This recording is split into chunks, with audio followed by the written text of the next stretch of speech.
Circus Electrique is a part story-driven RPG, part tactics, and part circus management, all coated into steampunk theme. The story is you play Amelia, whose mother died in a tragic circus accident caused by her uncle, and years later she is a reporter who has to return to the circus to interview her uncle. But in that exact moment, the madness strikes London and makes everyone, well, mad. You can start the game with choosing one of the 3 difficulties, and probably the biggest part of the game is turn-based combat, which is very close to Darkest Dungeon. But if you haven't played it, it's basically a maximum of 4 players against 4 enemies. Some of them can be bosses, so they can, let's say, have over 3 spaces of those, and the character order is really important. Some enemies can fight only if they're at front or at the back. You're gonna take turns based on initiative stats, and there are 15 playable archetypes like strongmen, fireblowers, clowns, escape artists, all the circus performers, and each one has 6 different skills. Wow. So, and through all this combat system, devotion is a really important mechanic that basically determines how motivated, how much incentive your characters have. In combat, devotion is used several different ways. It can be used for certain skills that it actually exhausts devotion. And if a character reaches 0 devotion during the combat, they will flee. That applies to you and to the enemy.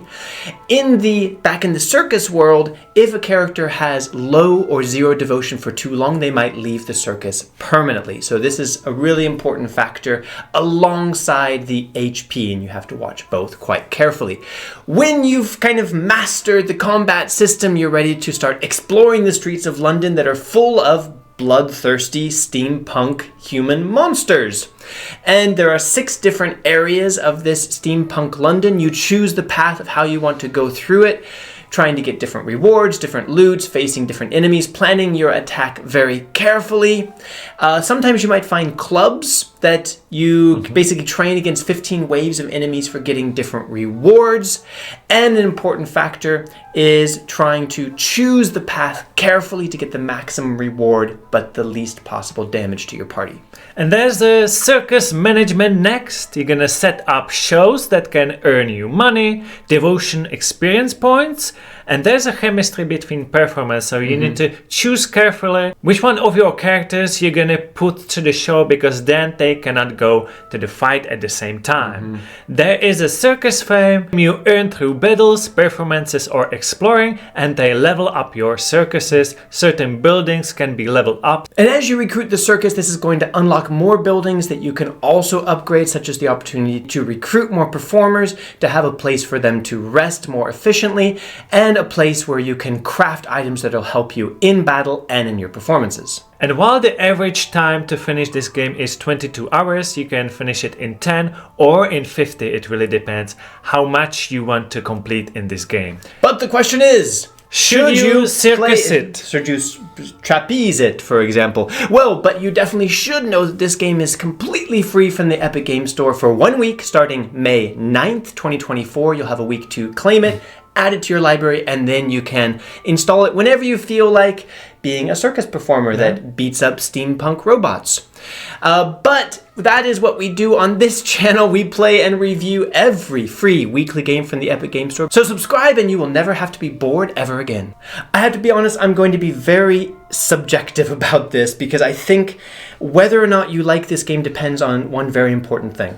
So there's a lot of really interesting ideas. Like, I like the mechanics of Darkest Dungeon, these types of games, and the devotion thread that goes through all the different mechanics is really interesting. You have to manage these resources, and you do have to think very strategically. It's a complex game.